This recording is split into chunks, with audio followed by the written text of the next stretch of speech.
الحمد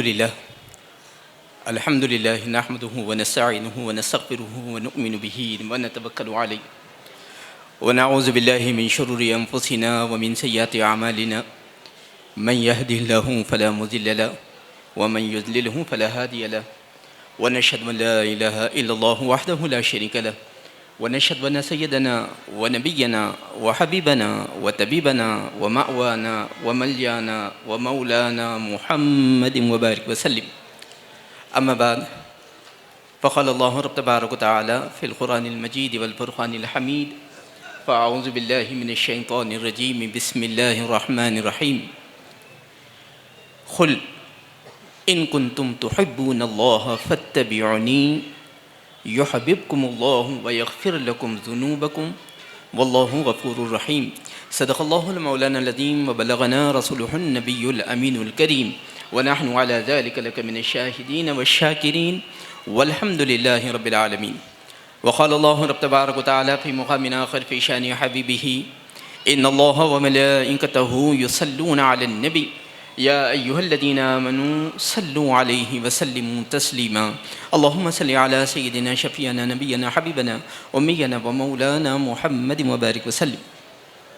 حاضرین محفل، ابھی میں نے جس آیت کریمہ کی تلاوت کا شرف حاصل کیا اس میں خالق کونین ارشاد فرما رہا ہے، قل اے میرے حبیب آپ کہہ دیں، ان کنتم تحبون اللہ، اگر تم یہ دعویٰ کرتے ہو کہ تم اللہ تعالیٰ سے محبت کرتے ہو تو اس کی دلیل یہ پیش کرو کہ فاتبعونی، کہ میرے حبیب کی اتباع کروں.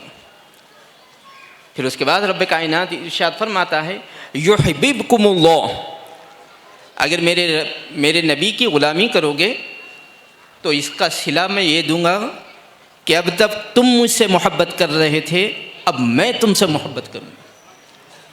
وَيَغْفِرْ لَكُمْ ذُنُوبَكُمْ، اور تمہارے گناہوں کو معاف فرما دوں گا. وَاللَّهُ غَفُورٌ رَحِيمٌ، اللہ رب تبارک و تعالی مغفرت کرنے والا اور رحم کرنے والا ہے. حاضرین، ہم اپنے مقدر پر جتنا ناز کر سکتے ہیں کریں کم ہیں، کیونکہ اللہ رب تبارک و تعالی نے ہمیں وہ نبی عنایت فرمایا جو تمام انبیاء اور مرسلین کا امام ہے. اللہ نے ہمیں وہ کتاب عنایت فرمائی ہے جس کی مثل قیامت تک پوری انسانیت مل کر پیش نہیں کر سکے گی. ہمیں رب کائنات نے وہ دین عنایت فرمایا جس کے بارے میں خود رب کائنات ارشاد فرماتا ہے میرے پاس سب میں بہترین مذہب اگر کوئی ہے تو وہ دین اسلام. اللہ رب العزت نے حضرت سیدنا آدم علیہ السلام سے لے کر حضرت سیدنا عیسیٰ علیہ السلام تک بہت ساری امتوں کو وجود بخشا، لیکن یہ نالین پاک مصطفیٰ صلی اللہ علیہ وسلم کا صدقہ ہے کہ رب کائنات نے تمام امتوں میں امت مسلمہ صلی اللہ علیہ وسلم کو، امت مسلمہ کو خیر امت کہا ہے. تو ہر چیز رب کائنات نے اعلیٰ عنایت فرمائی، کوئی چیز ایسی نہیں ہے جو اپنے معیار سے کم ہو، بلکہ رب کائنات نے جو معیارات کی انتہا ہوتی ہے وہ چیزیں ہم کو عنایت فرمائی. لیکن مسلمان کس مقام پر ہے؟ ذلت و رسوائی کی انتہا پر پہنچ چکا ہے. میں آپ کو ایک مثال دیتا ہوں، آسانی سے سمجھ میں آ جائے گا. اگر آپ محلے میں ایک بوسیدہ مکان دیکھ رہے ہیں جس میں آج کے زمانے میں لائٹ نہیں ہے، چھت ٹپک رہا ہے، دیواروں میں سوراخیں موجود ہیں، اور کسی نے آپ سے پوچھ لیا کہ یہ کس کا مکان ہے، تو کسی نے کہہ دیا ہمارے محلے میں سب میں زیادہ امیر ترین جو انسان ہے وہ اس کا مکان ہے. آپ یقین کریں گے؟ نہیں کریں گے. آپ کہیں گے اس سے زیادہ بدتر انسان اور کون سا ہو سکتا ہے؟ غریب انسان کون ہو سکتا ہے؟ اسی طرح کسی محلے میں آپ نے عالیشان محل نما گھر دیکھا ہے جس میں رنگ برنگی صوفے بچھے ہوئے ہیں، مختلف ممالک سے منگوایا گیا فرنیچر رکھا ہوا ہے، ہر چیز اعلیٰ معیار کی رکھی ہوئی ہے۔ آپ نے کسی سے پوچھ لیا بتائیے کس کا گھر ہے؟ وہ کہنے لگا کہ اس محلے کا سب میں جو غریب انسان ہے یہ اس کا محل ہے۔ یقین کریں گے؟ نہیں کریں گے۔ تو آج دنیا ہم پر یقین کیوں کرے کہ آپ وہ ہیں جن کو رب کائنات نے امام الانبیاء عطا فرمایا ہے؟ مسلمان قوم وہ ہے جس کو رب کائنات نے سب میں اعلیٰ کلام قرآن حکیمہ نے عنایت فرمایا ہے، اور مسلمان وہ بہترین امت ہے جس کو خود رب کائنات نے خیر امت کہا ہے۔ کیوں یقین کرے دنیا؟ چونکہ ہم میں اور ہماری نسبتوں میں کوئی تعلق ہی نہیں ہے۔ ہمارا نبی امام الانبیاء اور ہم ذلت کی انتہا کو پہنچے ہوئے ہیں۔ ہمارا کلام الہی ہے جو انسانیت کی باتیں کرتا ہے، اور ہمارا کردار انسانیت سے مسخ ہو چکا ہے۔ کیا مناسبت ہے ہمارے اندر؟ کوئی مناسبت نظر نہیں آتی۔ یہی وجہ ہے کہ آج مسلمان حیدرآباد سے لے کر بین الاقوامی سطح تک پٹا جا رہا ہے۔ اس کی وجہ کیا ہے؟ اس کی وجہ یہ ہے کہ ہم نے اپنی نسبت قائم نہیں کی۔ ہم کہتے ضرور ہیں کہ ہم عاشق رسول ہیں، ہم کہتے ضرور ہیں کہ ہم امت مصطفیٰ صلی اللہ علیہ وسلم ہیں، نہ ہمارے ہاتھ سے کوئی ایسا کام نظر آتا ہے جس کو دیکھ کے لوگ کہیں یہ غلام مصطفیٰ صلی اللہ علیہ وسلم ہے۔ ہمارے ذہن سے کوئی ایسی چیز نہیں نکلتی جس کو دیکھ کر لوگ کہیں کہ یہ قرآن حکیم کو ماننے والا ہے۔ ہماری تجارتوں سے ایسا ظاہر نہیں ہوتا کہ یہ مسلمان ہیں جو اللہ پر ایقان اور یقین رکھنے والی قوم ہے۔ اسی لیے رب کائنات نے ارشاد فرمایا تمہارا یہ دعویٰ کرنا کافی نہیں ہے کہ تم یہ کہہ دو کہ ہم مسلمان ہیں۔ رب کائنات ارشاد فرماتا ہے اگر تم دعویٰ کرتے ہو کہ تم اللہ سے محبت کرنے والے ہو تو یقین جانو کہ یہ دعویٰ اسی وقت قابل قبول ہوگا جب میرے حبیب کی غلامی میں آ جاؤ گے۔ اچھا، اس آیت پاک میں رب کائنات نے دو سچویشن بیان فرمائے ہیں، دو حالات بیان فرمائے ہیں، ایک حضور کی غلامی سے پہلے اور ایک حضور کی غلامی کے بعد۔ حضور کی غلامی اختیار کرنے سے پہلے انسان کی جو حالت رب کائنات بیان فرما رہا ہے وہ یہ کہ انسان طالب ہے، اللہ مطلوب ہے، انسان محب ہے، اللہ محبوب ہے، انسان عاشق ہے، رب کائنات معشوق ہے۔ اب رب کائنات ارشاد فرماتا ہے اے میرے بندے تو طالب ہے، تو میرا محب ہے، تو میرا عاشق ہے، اب میں تجھ کو عظمت مصطفیٰ بتاتا ہوں۔ اے میرے بندے میرے محمد کی غلامی میں تو آ کر دیکھ، اب تک تو محب تھا، میں محبوب تھا، اگر تو غلامی مصطفیٰ میں آ جائے گا میں محب ہو جاؤں گا، تو محبوب ہو جائے گا، میں عاشق بن جاؤں گا، تو معشوق بن جائے گا، میں طالب بن جاؤں گا، تو مطلوب بن جائے گا۔ اور آپ اس کو ہلکے میں نہ لیں کہ بس حالات بدلے ہیں، نہیں، ہماری زندگی بدل جاتی ہے اس میں۔ مثال کے طور پر ہم دعویٰ کرتے ہیں کہ ہم اللہ سے محبت کرتے ہیں، تبھی تو نمازیں پڑھتے ہیں۔ ہم دعویٰ کرتے ہیں کہ اللہ سے محبت کرتے ہیں، تبھی تو روزہ رکھتے ہیں، تبھی تو زکوٰۃ دیتے ہیں، تبھی تو حج کو جاتے ہیں۔ یہ محبت الہی کا دعویٰ ہونے کی دلیل ہے۔ لیکن جب انسان نماز پڑھنے کے لیے جاتا ہے دنیا سامنے آ جاتی ہے، کہاں وقت برباد کر رہے ہیں؟ ادھر آئیے ہمارے پاس، راتوں رات امیر بن جائیں گے۔ دنیا سامنے حائل ہو رہی ہے۔ جیسے ہی ہم روزہ رکھنے کی طرف گئے نفسانی خواہشات سامنے آ گئے، کہاں پانی کو چھوڑ رہے ہو، گرمی کا موسم ہے، آئیے پانی پیجئے، لذیذ مشروب استعمال کیجئے، نفسانی خواہش آڑے آ گئی۔ اسی طرح حج کو گئے تو شیطان سامنے آ گیا، کہاں اتنے پیسہ خرچ کرتے، بچا کے رکھیے، اپنی اولاد کو کام میں آئے گا۔ تو معلوم یہ ہوا کہ جب انسان اللہ سے محبت کرنے کے لیے نکلتا ہے تو نفسانی خواہشات بیچ میں آ جاتی ہیں، دنیا کے جھمیلے بیچ میں آ جاتے ہیں، شیطان بیچ میں آ جاتا ہے، لیکن اللہ جس سے محبت کرتا ہے اس کے درمیان نہ نفسانی خواہشات آتے ہیں، نہ دنیا پرستی آتی ہے، نہ شیطان آتا ہے۔ تو اندازہ کیجئے کہ غلامی مصطفیٰ صلی اللہ علیہ وسلم میں کتنی برکتیں ہیں کہ اللہ رب تبارک و تعالیٰ اپنے حبیب کی اتباع کے صدقے میں ہم کو شیطان کے چنگل سے بھی محفوظ رکھ رہا ہے، دنیا پرستی سے بھی بچا رہا ہے، اور نفسانی خواہشات سے بھی بچا رہا ہے، اور شیطان سے بھی بچا رہا ہے۔ یہ ہے غلامی مصطفیٰ صلی اللہ علیہ وسلم۔ اور جس کو رب محبوب بنا لے، کیا دنیا اس کو پیٹ سکتی ہے؟ اس کو ذلیل و خوار کر سکتی ہے؟ تو معلوم یہ ہوا کہ ہم نے اپنا منصب چھوڑا ہے، ہم نے حضور کی اتباع کا حق ادا نہیں کیا ہے، تبھی تو یہ حالات آ رہے ہیں۔ ورنہ اللہ نے جو وعدہ کر لیا ہے وہ وعدہ کبھی ٹلتا نہیں ہے۔ رب کائنات نے ایک جگہ ارشاد فرمایا وَأَنْتُمُ الْأَعْلَوْنَ إِن كُنتُم مُؤْمِنِينَ، تم ہی سرفراز کیے جاؤ گے، تم ہی کامیاب رہو گے، تم کو میں نے رہنما بنا کر پیدا کیا ہے، لیکن شرط یہ ہے کہ غلام مصطفیٰ صلی اللہ علیہ وسلم بن کر رہو، ایمان کے تقاضوں کو پورا کروں، دنیا کی کوئی طاقت تم کو نیچے نہیں دکھا سکے گی۔ اور یہ بھی جان لو کہ اگر ایمان تمہارا کمزور ہو جائے گا، دنیا کی طاقت تمہیں عزت بھی نہیں دے سکتی۔ اور ایک مقام پر اللہ رب تبارک و تعالیٰ ارشاد فرماتا ہے وَمَا خَلَقْتُ الْجِنَّ وَالْإِنسَ إِلَّا لِيَعْبُدُونَ، ہم نے انسان اور جنات کو پیدا نہیں کیا مگر عبادت کے لیے۔ اب عبادت کا نظام آپ دیکھیں، کیا انسان ہر لمحہ عبادت کر رہا ہے؟ لیکن قرآن نے تو بیان کر دیا، کیا بیان کیا کہ ہم نے انسان کو صرف اور صرف عبادت کے لیے پیدا کیا ہے۔ اب عبادتوں کو آپ کھنگال کر دیکھیں، سب میں پہلے نماز آتی ہے۔ دن میں کتنی مرتبہ نماز پڑھتے ہیں؟ 5 مرتبہ۔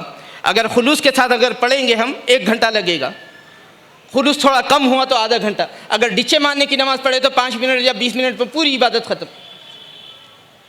روزہ سال میں 1 مہینے کے لیے آتا ہے، 11 مہینے عبادت نہیں۔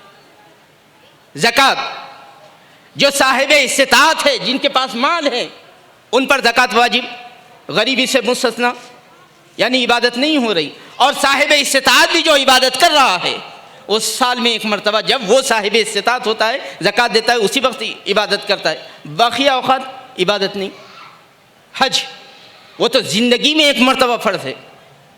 تو معلوم یہ ہوا کہ ہم نماز ہی ایسی عبادت ہے جو روزانہ ادا کر رہے ہیں، اور وہ بھی آدھے گھنٹے میں مکمل ہو رہی ہے۔ پھر 23.5 گھنٹے کہاں گزر رہے ہیں؟ ہماری عبادت میں گزر رہے ہیں۔ لیکن قرآن نے کہا ہے کہ میں نے تم کو صرف اسی لیے پیدا کیا تاکہ تم عبادت کرو۔ تو بتائیے عبادت کہاں ہو رہی ہے؟ تو علماء اکرام، صوفیاء اعظام نے ارشاد فرمایا غلامی مصطفیٰ اختیار کرو، رب کائنات اس کے صدقے میں ہر لمحے کو عبادت میں تبدیل کر دے گا۔ تم مسکرانا مصطفیٰ کے جیسا سیکھو، مسکرانا عبادت ہو جائے گا۔ غم کرنا میرے آقا کے جیسا کرو، غم کرنا عبادت ہو جائے گا۔ چلنا میرے مصطفیٰ کے جیسا چلو، چلنا تمہارا عبادت ہو جائے گا۔ ہاتھ دھونا حضور کے طرح جو ہاتھ دھونا عبادت ہو جائے گا۔ کوئی زندگی کا ایسا کام نہیں ہے جو مصطفیٰ کی نخالی نہ کی جائے اور رب کائنات اس کو عبادت میں تبدیل نہ کر دے، بلکہ رحمت عالم ہے ہمارے آقا۔ حضور نے تو یہاں تک ارشاد فرما دیا کہ جب تم فجر کی نماز کو جاؤ تو یہ خیال لے کر باہر نکلو کوئی ظہر کی نماز کو آنا ہے۔ جب تک تم ظہر کی نماز کو نہیں آ جاؤ گے، جتنے تم کام کرتے رہو گے، اللہ رب تبارک و تعالیٰ اس کو عبادت میں شمار فرمائے گا۔ یعنی میں فجر کی نماز 5 بجے پڑھ کر نکلا، ظہر کی نماز ادا ہوتی ہے 1 بجے، تو 5 6 7 8 9 10 11 12 1 تک میں کوئی عبادت نہیں کر رہا ہوں، بس یہ خیال لے کر آیا ہوں کہ 1 بجے دوبارہ ظہر کے لیے آنا ہے۔ بس اسی کے صدقے میں رب کائنات اس کے درمیان میں نے جتنے کام کیے ہیں وہ تمام کو عبادت میں تبدیل فرما دے گا۔ بلکہ حضور نے تو یہاں تک ارشاد فرمایا کہ جو رات میں اس نیت سے سو جائے کہ صبح اٹھ کر فجر ادا کرنا ہے، سونے کا ہر لمحہ عبادت ہے۔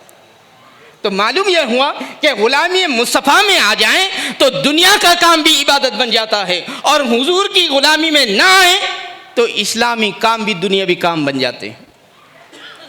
تو عبادت کوئی اور چیز کا نام نہیں ہے، حضور اکرم صلی اللہ علیہ وسلم کے احکامات کو ماننے کا نام۔ اب یہاں پر ایک تعریف علماء اکرام یہ بیان فرماتے ہیں کہ عبادت کہتے کس کو ہیں؟ اللہ کے حکم کو ماننا عبادت ہے، لیکن یہ تو ہمارا بنیادی عقیدہ ہے کہ رب کائنات جسم اور جسمانیت سے پاک ہے، مکان اور مکانیت سے پاک ہے۔ جب وہ ہر خیودہ سے پاک ہے تو وہ ہم کو حکم دے گا کیسا، ہم اس کا حکم لیں گے کیسے؟ جب حکم لے نہیں سک رہے ہیں تو اس پر عمل کریں گے کیسے؟ تو علماء اکرام ارشاد فرماتے ہیں نبی کے حکم کو ماننا رب کے حکم کو ماننے کے برابر۔ اسی لیے رب کائنات نے ارشاد فرمایا وَمَن يُطِيعِ الرَّسُولَ فَقَدْ أَطَاعَ اللَّهَ، جس نے میرے حبیب کا حکم مانا گویا اس نے رب کائنات کا حکم مانا۔ تو معلوم یہ ہوا کہ رب کی رضا غلامی مصطفیٰ میں صلی اللہ علیہ وسلم۔ اسی لیے صحابہ اکرام احکامات تو دور کی بات ہے، حضور اکرم صلی اللہ علیہ وسلم کی نالین میں اپنے افتخار کو ڈھونڈا کرتے تھے۔ چنانچہ روایت میں آیا ہے کہ ابو سعید خدری رضی اللہ تعالیٰ عنہ ارشاد فرماتے ہیں کہ ایک مرتبہ ہم بیٹھے ہوئے تھے، آقا نے ارشاد فرمایا کہ اس شخص کے دل کو رب کائنات نے ایمان کے لیے چن لیا ہے۔ اگر ہم ہوتے تو خاموش بیٹھے ہوئے ہوتے، چونکہ ہم کو ایمان کی اہمیت کا اندازہ نہیں ہے، وہ تو ہم کو گھر بیٹھے ملا ہے، ہم کو کیسے اندازہ ہوگا؟ جنہوں نے کمایا ہے ان کو معلوم ہے کہ ایمان کی اہمیت کیا ہے۔ ہمارے پاس پیسے کی بڑی اہمیت ہے۔ اگر کوئی یہ کہہ دے کہ ایک لاٹری نکلی ہے، سب جنے ہاتھ اٹھائیں، کیا ہمارا نام ہے؟ ہمارا نام ہے، ہمارا نام ہے؟ کیوں؟ پیسہ ہے، ہمارے دل میں دنیا کی محبت ہے، لیکن صحابہ اکرام کے دل میں ایمان کی دولت تھی۔ تو جب حضور نے ارشاد فرمایا اللہ نے اس کے دل کو ایمان کے لیے چن لیا ہے، سب صحابہ بے چین ہو کر کہنے لگے یا رسول اللہ کس کا؟ ابو بکر صدیق رضی اللہ تعالیٰ عنہ ٹھہر گئے، عمر فاروق رضی اللہ تعالیٰ عنہ ٹھہر گئے، یا رسول اللہ کس کے دل کو رب کائنات نے ایمان کے لیے چن لیا ہے؟ حضور اکرم صلی اللہ علیہ وسلم نے ارشاد فرمایا جس نے میرے نالین کو اپنے ہاتھوں میں اٹھا لیا رب کائنات نے اس کے دل کو ایمان کے لیے چن لیا۔ اور ایک حدیث شریف میں آیا ہے کہ ابو ہریرہ رضی اللہ تعالیٰ عنہ ارشاد فرماتے ہیں کہ ہم صحابہ اکرام حضور کے اطراف و اکناف دائرہ بنا کر بیٹھے ہوئے تھے، اچانک حضور اٹھے اور تشریف لے گئے محفل سے باہر۔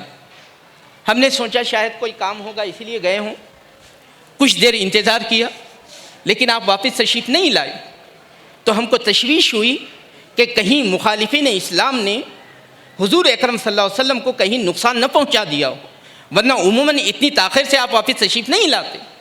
تو ہم ابو ہریرہ رضی اللہ تعالیٰ عنہ ارشاد فرماتے ہیں کہ میں اٹھا اور تیزی سے ایک باغ کی طرف گیا جس کے طرف حضور اکرم صلی اللہ علیہ وسلم اکثر جایا کرتے تھے۔ تو میں نے دیکھا تو باغ چو طرف سے محصور ہے، دیوار بنی ہوئی ہے، کہیں کوئی دروازہ نظر نہیں آتا، لیکن دل میں بے چینی تھی کہ حضور اکرم صلی اللہ علیہ وسلم کو ڈھونڈنا ہے۔ آپ ارشاد فرماتے ہیں کہ میں اسی عالم میں اس باغ کی دیوار کو دیکھ رہا تھا تو ایک طرف چھوٹا سا سوراخ نظر آیا۔ آپ ارشاد فرماتے ہیں کہ انسان آسانی کے ساتھ اس کے اندر داخل نہیں ہو سکتا، تو میں اس کے اندر اس طرح داخل ہوا جس طرح لومڑی اپنے جسم کو سمیٹ کے کسی سوراخ میں داخل ہو جاتی ہیں۔ جب میں اندر گیا تو دیکھا کہ حضور اکرم صلی اللہ علیہ وسلم آرام فرما رہے ہیں باغ میں، تو میں تیزی سے بڑھا اور کہا یا رسول اللہ ہم بے چین ہو گئے تھے اسی لیے میں آپ کے پاس تشریف لایا ہوں۔ حضور اکرم صلی اللہ علیہ وسلم نے ارشاد فرمایا اے ابو ہریرہ جاؤ سب کو یہ خوشخبری سنا دو کہ جس نے کلمہ طیبہ پڑھ لیا وہ فلاح پا گیا۔ اب یہ خوشی تھی کہ کلمہ طیبہ پڑھنا اور دنیا اور آخرت کی کامیابی حاصل کر لینا، اور یہ مجدہ سنایا ہے خود رحمت عالم صلی اللہ علیہ وسلم نے۔ تو ابو ہریرہ رضی اللہ تعالیٰ عنہ تیزی سے باہر نکلنے کی کوشش کر رہے تھے کہ میں سناؤں لوگوں کو جا کے یہ خوشخبری کہ حضور نے ایسا ارشاد فرمایا۔ پھر خیال آیا حضور اگر کوئی بات کہہ دیں تو لوگ مان بھی لیتے ہیں چونکہ امتی ہے اور حضور نبی پاک علیہ الصلوۃ والسلام ہے، میری بات کا کون اعتماد کرے گا؟ تو کچھ تو سند چاہیے۔ واپس آئے اور کہنے لگے یا رسول اللہ یہ بات تو میں لے جاؤں گا لیکن کوئی تصدیق کرنے والا بھی تو ہوں، قربان جائیے۔ حضرت ابو ہریرہ رضی اللہ تعالیٰ عنہ کے ایمان پر حضور نے پوچھا اے ابو ہریرہ بتاؤ کیا چاہتے ہو؟ بطور سند کہ اس کو دیکھ کر لوگ تمہاری بات پر اعتماد کر لیں. کہا یا رسول اللہ میں آپ کا غلام ہوں, آپ کے نالین ہی دے دیجئے, نالین لے کر جاؤں گا, سب کو بتاؤں گا کہ حضور کے یہ نالین ہیں, اور حضور نے یہ ارشاد فرمایا ہے کہ جو کلمہ طیبہ پڑھے گا اور اس کے آداب کو ادا کرے گا وہ اس دنیا اور آخرت میں کامیاب و کامران ہو جائے گا. حضور اکرم صلی اللہ علیہ وسلم نے اپنے نالین مبارک اتار کر دے دیے. اگر ہم ہوتے تو شاید اسے بغل میں رکھ لیتے یا نعوذ باللہ اسے پہن لیتے. لیکن عشق مصطفیٰ اگر کسی سے سیکھنا ہے تو صحابہ اکرام سے سیکھیے. ابو ہریرہ رضی اللہ تعالیٰ عنہ کو جب نالین ملے تو آپ نے سر پر اٹھا کر دنیا کو بتاتے پھر رہے ہیں کہ کلمہ طیبہ جو بھی پڑھے گا وہ کامیاب ہو جائے گا. تو یہ ہے غلامی کا تقاضا. اور نالین کو غلامی سے بڑا تعلق ہے, کیونکہ غلام جو ہوتا ہے وہ ادنا درجے پہ ہوتا ہے اور جو آقا ہوتا ہے اعلیٰ درجے پر ہوتا ہے. تو حضور اکرم صلی اللہ علیہ وسلم کے نالین سے جڑ جانے کا نام ایمان ہے. آپ کی ہر ادا کو اپنا لینے کا نام ایمان ہے. اسی لیے اللہ رب تبارک و تعالیٰ نے حضور کے متعلق ارشاد فرمایا وَمَا أَتَاكُمُ الرَّسُولُ فَخُذُوهُ وَمَا نَهَاكُمْ عَنْهُ فَانْتَهُوا. میرا مصطفیٰ تم کو جو لے لیں اس پر عمل کرو اور جس سے منع کر دیں اس کو چھوڑ دو. اچھا آپ قرآن حکیم کی اس آیت پاک پر غور کریں کہ رب نے یہ نہیں فرمایا کہ میرا مصطفیٰ اچھائی دے دیں تو اس کو قبول کر لیں, برائی سے روکیں تو اس سے رک جائیں, یہ نہیں فرمایا. بلکہ ارشاد فرمایا جو کچھ دے دیں وہ اچھائی ہوگی, پوری دنیا کی طاقت مل کر اس کو برا ثابت نہیں کر سکے گی. جس کو مصطفیٰ میرا دے دیں وہی اچھائی ہے, اس کو قبول کر لو, اور جس سے منع کر دے اس سے رک جاؤ. پوری دنیا مل کر اس برائی کو اچھائی ثابت نہیں کر سکتی جس سے میرا مصطفیٰ منع کر دے. حضور اکرم صلی اللہ علیہ وسلم نے کیا یہ نہیں بیان فرمایا کہ والدین کے چہرے کو خوشی سے تکنا عبادت ہے, حج کا ثواب ملتا ہے؟ کیا نہیں فرمایا؟ آج کتنے ایسے گھر ہیں جہاں پر والدین کو اس نظر سے دیکھا جاتا ہے. کیا حضور نے یہ ارشاد نہیں فرمایا کہ جو شوہر اپنی بیوی کو نوالا کھلاتا ہے اللہ رب تبارک و تعالیٰ اس ایک لقمے پر بھی ثواب عنایت فرماتا ہے؟ کیا آج یہ تعلیمات ہمارے ذہن میں ہیں؟ یہ تعلیمات نکلنے کی وجہ سے گھر میں تشدد ہو رہا ہے. آج ہم اپنے آپ کو چودراہٹ کے مقام پر سمجھنے لگے, اور ہمارے گھر میں جو دوسرے گھر سے آنے والی ہے ہم اس کو نوکرانی سمجھتے ہیں. تو یہ کیوں ہو رہا ہے؟ یہ تعلیمات اسلامی سے دور ہونے کا نتیجہ ہے. اچھا علماء اکرام نے اس آیت پاک کے ضمن میں تفصیلاً یہ بیان فرمایا ہے کہ انسان کے مختلف موڈ ہوتے ہیں اور موڈ کے حساب سے انسان بات بھی کرتا ہے. مثال کے طور پر اگر آپ اچھے موڈ میں ہوں, کوئی آ کر آپ کے سامنے کہے کہ میں آپ کا قرضہ دینا ہوں معاف کر دیجئے, خوشی کے عالم میں ہے معاف, چونکہ آپ کا موڈ اتنا اچھا ہے. حالانکہ ایک پائی معاف کرنے کے لیے تیار نہیں ہوتی ہماری طبیعت, لیکن لاکھوں کوئی روپیہ اس نے کہا معاف کر دیجئے قرضہ ہے, خوشی کے عالم میں تھے معاف کر دیا. اسی طرح انسان کے غصے کا بھی موڈ ہوتا ہے, اور غصے میں بننے والے کام بھی بگڑ جاتے ہیں, اور یہ ہمارا تجربہ بھی ہے. جو چیز آسانی سے حل ہو سکتی ہے ہمارے غصے کی وجہ سے وہ برباد ہو جاتی ہے. اسی طرح اور ایک موڈ ہوتا ہے ہمارے اپنے گھر کا. گھر میں جب ہم ہوتے ہیں تو ہنسی مذاق بھی کرتے ہیں, وہ موڈ الگ ہوتا ہے. اسی طرح محفل کا ایک موڈ ہوتا ہے. آج میں سامنے آپ کے بیٹھا ہوں, کوئی ہنسی مذاق نہیں کروں گا, لیکن گھر میں جاؤں گا تو یہ میری ایسا موڈ نہیں رہتا. میرے بچے کے ساتھ کھیلوں گا, میں اس کے ساتھ مذاق کی باتیں کروں گا. تو بنیادی طور پر انسان کے 4 موڈ بنتے ہیں, ایک خوشی کا موڈ, ایک غم کا موڈ, ایک گھریلو موڈ, اور ایک دنیا کے سامنے کا موڈ. اور انسان ہر موڈ میں مختلف گفتگو کرتا ہے. لیکن قربان جائیے عظمت مصطفیٰ صلی اللہ علیہ وسلم پر. اللہ رب تبارک و تعالیٰ نے ارشاد فرمایا میرا مصطفیٰ خوشی کے عالم میں جو بھی کہے لے لو, غم کے عالم میں جو بھی کہے لے لو, گھر کے عالم میں جو بھی کہے لے لو, محفل میں ہو لے لو. کیوں لے لو؟ کیونکہ میرا مصطفیٰ کے زبان سے کوئی چیز نکلتی ہی نہیں سوائے حق کے. وہ جب بھی جس موڈ میں بھی کلام کرتا ہے سوائے رب کے حکم کے کوئی اور کلام نہیں کرتا. تو مسلمانوں, اگر ہمارا یہ دعویٰ ہے کہ ہم غلام مصطفیٰ صلی اللہ علیہ وسلم ہیں تو اپنے کردار کو اتنا اعلیٰ کریں کہ ہم خوشی کے عالم میں بھی کبھی غیر غلط بات نہیں کریں گے، غم کے عالم میں بھی کوئی غیر غلط کام نہیں کریں گے، ہم اپنے گھر میں بھی ہوں تو غیر اسلامی کام نہیں کریں گے، محفل میں بھی ہو تو غیر انسانی کام نہیں کریں گے، جو بھی کریں گے مصطفیٰ کے کردار میں ڈھل کر کریں گے۔ جب ایسا کرنے لگ جائیں گے تو رب کائنات ارشاد فرماتا ہے اب میں تم سے محبت کرتا ہوں اور تمہارے گناہوں کو معاف کرتا ہوں۔ بس دو چیزیں بیان کر کر اپنی تقریر کو ختم کرتا ہوں۔ اتباع مصطفیٰ صلی اللہ علیہ وسلم میں، یعنی غلامی مصطفیٰ صلی اللہ علیہ وسلم میں سب میں زیادہ اہمیت جس چیز کو دی گئی ہے وہ ہے اخلاق۔ اگر اخلاق کو نکال دیا جائے، خدا کی قسم ہمارا ایمان بھی مکمل نہیں ہے۔ ہم تو اپنا نام وحید، رحمان، عبدالرحیم رکھ کر خوش ہیں کہ ہم مسلمان ہیں، لیکن حضور اکرم صلی اللہ علیہ وسلم ارشاد فرماتے ہیں جس میں اخلاق کی کمی ہو، اگرچہ کہ وہ نماز پڑھتا رہے، روزہ رکھتا رہے اور دنیا کو وہ کہتا پھرتا رہے کہ میں مسلمان ہوں، وہ مومن نہیں ہے۔ چنانچہ حضور اکرم صلی اللہ علیہ وسلم ارشاد فرماتے ہیں آیت المنافق ثلاث، منافق کی علامت تین ہیں، تین علامتیں ہیں۔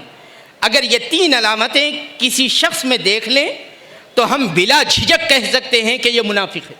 مسلمان تو دور کی بات ہے، مومن ہونا تو دور کی بات ہے، یہ ہمارا قول نہیں ہے، نبی پاک علیہ الصلوۃ والسلام ارشاد فرماتے ہیں کہ تین چیزیں جس میں دیکھیں آپ بلا جھجک سمجھ جائیں کہ وہ مسلمان تو ہو ہی نہیں سکتا، وہ منافق ہے۔ صحابہ نے عرض کیا یا رسول اللہ کون سی تین علامتیں پائی جائیں تو وہ شخص منافق ہو جاتا ہے؟ تو پہلا آپ نے ارشاد فرمایا اذا حدث کذب، جب بات کرے تو جھوٹ بولے۔ آج مسلمانوں اپنے گریبان میں جھانک کر ہم دیکھیں ہماری زندگی میں کون سا ایسا لمحہ گزر رہا ہے جہاں ہم جھوٹ نہیں بولتے۔ عدالتوں میں جا کر دیکھ لیں آپ، کرمنل کورٹ ہو، ہائی کورٹ ہو، سپریم کورٹ ہو، کوئی کورٹ ایسا نہیں بچا جہاں پر مسلمان قسم کھا کر جھوٹی گواہی نہ دے رہے ہو۔ پھر ہم دعویٰ کرتے ہیں کہ ہم عاشق محمد ہیں صلی اللہ علیہ وسلم، امت مصطفیٰ صلی اللہ علیہ وسلم ہے۔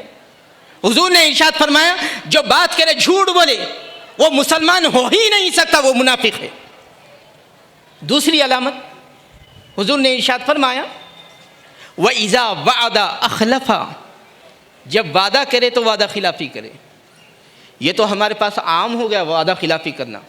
میں آپ کو ایک چھوٹی سی مثال دیتا ہوں۔ مجھ کو پیسوں کی ضرورت ہے 10,000 روپے کی، میں آپ کے پاس آیا، بھائی میری مدد کر دیجئے، اور آپ صاحب استطاعت ہے، آپ نے فوری حامی بھر دی۔ میرا کام کیا تھا؟ آپ نے انسانیت کا مظاہرہ کیا ہے تو میں بھی انسانیت کا مظاہرہ کروں۔ میرے دل میں آیا ان کے پاس وہ اتنے پیسے ہیں، 10,000 کی ان کو کیا ضرورت پڑے گی، لہذا میں گول کر دیتا ہوں۔ تو سامنے والا جب 10,000 روپے دے رہا ہے تو اس نے پوچھا کب لوٹاؤ گے؟ میرے ذہن میں یہ چل رہا ہے کہ زندگی گزر جائے گی مگر 10,000 روپے نہیں ادا کروں گا، لیکن سامنے والے کو کچھ تو بولنا ہے۔ کہا اگلے ہفتے ادا کر دوں گا۔ اگلے ہفتے وہ صاحب آئے، آپ نے وعدہ کیا تھا 10,000 روپے واپس کرنے کا، 10,000 روپے میں نے تو پہلے سے اپنا ذہن بنا لیا تھا کہ زندگی گزر جائے گی مگر 10,000 نہیں دوں گا۔ جب وہ صاحب آئے تو میں نے کہا اگلے ہفتے آئیے۔ اتنا پھر آیا، وہ شخص نے کہا بہتر ہے کہ اس کو معاف کر دوں۔ اس کا کچھ نہیں بگڑا، لیکن میرے ایمان کی دنیا اجڑ گئی، چونکہ نبی پاک علیہ الصلوۃ والسلام نے ارشاد فرمایا جو وعدہ خلافی کرتا ہے وہ مومن نہیں ہو سکتا، وہ منافق ہے۔ یہ دوسری علامت۔ اور ہر مسلمان اپنے گریبان میں جھانک کر دیکھیں، اپنے کردار کو دیکھیں کہ کیا یہ دو چیزیں ہمارے اندر ہے یا نہیں ہیں۔ تیسری علامت جو حضور نے ارشاد فرمایا وَإِذَا اؤْتُمِنَ خَانَ، جب امانت رکھائی جائے تو امانت میں خیانت کر دے۔ اچھا ہمارے پاس امانت کا تصور ہی الگ ہے، ہم یہ سمجھتے ہیں کہ کسی نے کوئی چیز لا کر رکھ دی وہ امانت ہے۔ نہیں، ہر وہ چیز جس کے ہم مالک نہیں ہیں لیکن وہ چیز ہمارے پاس ہے وہ امانت ہے۔ اب میرے ساتھ چلتے رہیے، آنکھ کیا ہماری ملکیت ہے؟ ہم نے کہیں سے خریدا ہے، رب نے دی ہے، امانت ہے رب کائنات کی، اس میں خیانت نہیں کرنی چاہیے۔ کان ہماری مملوکہ چیز نہیں ہے، رب نے عطا کی ہے، یہ امانت ہے، اس میں خیانت نہیں کرنی چاہیے۔ ہاتھ رب نے عطا فرمایا ہے، یہ ہمارا خریدا ہوا نہیں ہے، ہاتھ امانت ہے، اس میں خیانت نہیں کرنی چاہیے۔ اب رب کائنات کے حبیب نے ارشاد فرمایا جو امانت میں خیانت کرتا ہے وہ مومن ہو ہی نہیں سکتا، وہ تو منافق ہے۔ بتائیے کیا آج ہم ہاتھ رب کائنات کے احکامات کے مطابق استعمال کر رہے ہیں؟ کیا پیر ایسے ہی استعمال کر رہے ہیں جیسا رب ہمارا چاہتا ہے؟ کیا سماعت، بصارت، جسم کے ہر عضو کو ہم کیا ویسے ہی استعمال کر رہے ہیں جیسا رب نے ہم کو حکم دیا ہے؟ اس کا مطلب یہ ہے کہ ہر لمحہ ہم امانت میں خیانت کر رہے ہیں، اور ہم دعویٰ یہ کر رہے ہیں کہ ہم عاشق مصطفیٰ صلی اللہ علیہ وسلم ہیں، امت مصطفیٰ صلی اللہ علیہ وسلم ہیں، غلام مصطفیٰ صلی اللہ علیہ وسلم۔ کہاں سے ہے؟ اسی لیے رب نے ارشاد فرمایا کہ اگر تم دعویٰ کرتے ہو رب سے محبت کرنے کا تو میرے حبیب کی اتباع کرو۔ اور اخلاق میں جو خوبی ہے وہ عبادتوں میں بھی نہیں ہے، بلکہ عبادتوں کی روح بھی اخلاق ہے۔ چنانچہ نبی پاک علیہ الصلوۃ والسلام ایک حدیث بیان فرماتے ہیں۔ اس سے پہلے میں آپ سے ایک سوال کرتا ہوں، اگر کوئی کہے آپ کو دن میں روزہ رکھیے اور رات بھر عبادت کیجیے، اللہ آپ سے راضی ہو جائے گا اور پورے پریشانیاں دور فرما دے گا، بتائیے رکھیں گے یا نہیں رکھیں گے؟ دن میں روزہ رکھیں گے اور رات میں عبادت کریں گے، یہ کوئی آسان کام ہے؟ بولنا بڑا آسان ہے، دن میں روزہ رکھ لیں گے۔ گرمی کے جب روزے آتے ہیں تو ہم ہیلے بہانے کرتے ہیں، ڈاکٹر کے پاس پہنچتے ہیں، کیا میں روزہ چھوڑ سکتا ہوں؟ کیا میری صحت ساتھ دے سکتی ہے؟ ہمارے دل میں ہوتا ہے روزہ چھوڑنا، لیکن ہیلا بناتے ہیں کہ ڈاکٹر کہہ دے تو رب کائنات کو بتا سکے، ہاں ڈاکٹر نے کہا ہے۔ اے نادان، ڈاکٹر جو سرٹیفکیٹ کو دیکھ رہا ہے کیا وہ ہمارے خیال کو نہیں دیکھ رہا ہے؟ ہمارے دل کو نہیں دیکھ رہا ہے؟ تو روزہ رکھنا کوئی آسان کام نہیں ہے۔ اسی طرح رات میں عبادتیں کرنا، فجر میں ہم اٹھنے میں آنا کانی کرتے ہیں، رات بھر ٹھہر کر عبادت کریں، کوئی آسان کام نہیں ہے۔ اب سنیے اخلاق کی کیا فضیلت ہے۔ آپ راستے سے گزر رہے ہیں، کسی صاحب نے پوچھ لیا کہ بھائی یہ مکان کو جانا ہے، ذرا راستہ بتا دیجئے۔ عموماً ہم کیا کرتے ہیں مذاقیہ طور پر، حالانکہ ہوتی منزل ادھر ہے اس کی، ادھر بتا دیتے، اور ہم سمجھتے ہیں بہت بڑا کام کر رہے ہیں۔ ہم کام بڑا نہیں کر رہے ہیں، انسانیت سے گرا ہوا کام کر رہے ہیں۔ تو حضور اکرم صلی اللہ علیہ وسلم نے ارشاد فرمایا اگر کوئی آپ سے دریافت کرے کہ یہ منزل کدھر کو جاتی ہے تو آپ اخلاق کے ساتھ اس کو بتا دیں کہ بھائی اس طرف جاتی ہے، آپ کی جو منزل مطلوب ہے وہ اس طرف آتی ہے۔ یہ جو اخلاق کا مظاہرہ کیا ہے حضور اکرم صلی اللہ علیہ وسلم ارشاد فرماتے ہیں اس کے اخلاق کی وجہ سے اللہ رب تبارک و تعالیٰ اس کے نام اعمال میں اتنا اجر درج فرما دیتا ہے جتنا ایک شخص دن میں روزہ رکھتا ہے اور رات میں عبادت کرتا ہے۔ خالی ایک اخلاق کی بنیاد پر ایک عمل ہم نے کیا ہے، حضور اکرم صلی اللہ علیہ وسلم ارشاد فرماتے ہیں اللہ رب تبارک و تعالیٰ اس کو دن میں روزہ رکھنے اور رات میں عبادت کرنے کا ثواب عنایت فرماتا ہے۔ لیکن یہ اخلاقیات سے ہم دور کیوں ہو رہے ہیں؟ اس لیے ہو رہے ہیں کہ نفس آڑے آ جاتا ہے، ہماری خواہشات آڑے آ جاتی ہیں۔ بس یہ آخری روایت ہے، بیان کر کر اپنی تقریر کو ختم کرتا ہوں کہ اللہ رب تبارک و تعالیٰ نے حضرت سیدنا داؤد علیہ السلام سے کہا اے داؤد ایک تیری خواہش ہے ایک میری خواہش ہے، اے داؤد چھوڑ دے وہ جو تیری خواہش ہے اس کے لیے جو میری خواہش ہے، دوں گا میں تجھ کو وہ جو تیری خواہش ہے، آخر میں ہونے والا وہی ہے جو میری خواہش ہے۔ اے داؤد اگر نہیں چھوڑے گا جو تیری خواہش ہے اس کے لیے جو میری خواہش ہے، میں تھکا دوں گا تجھ کو اس میں جو تیری خواہش ہے، آخر میں ہونے والا وہی ہے جو میری خواہش ہے۔ تو ہم اس دنیا کے پیچھے نہ پڑیں، حضور اکرم صلی اللہ علیہ وسلم کی غلامی اختیار کریں۔ یقیناً یہ جب صراط مستقیم پر چلتے ہیں تو ٹھوکریں لگتی ہیں، تکالیف آتے ہیں، لیکن اس کے بعد جو اطمینان قلب ہم کو نصیب ہوتا ہے، جو روحانی ترقی ملتی ہے، دنیا اور آخرت میں جو کامیابی اور کامرانیاں ملتی ہیں، اس کا ہم اندازہ نہیں کر سکتے۔ اللہ رب تبارک و تعالیٰ سے دعا ہے کہ اللہ رب تبارک و تعالیٰ ہمیں قرآن اور صاحب قرآن صلی اللہ علیہ وسلم کی تعلیمات کے مزاج کو سمجھنے اور اس کے مطابق عمل کرنے کی توفیق رفیق عطا فرمائے۔ وآخر دعوانا ان الحمد للہ رب العالمین۔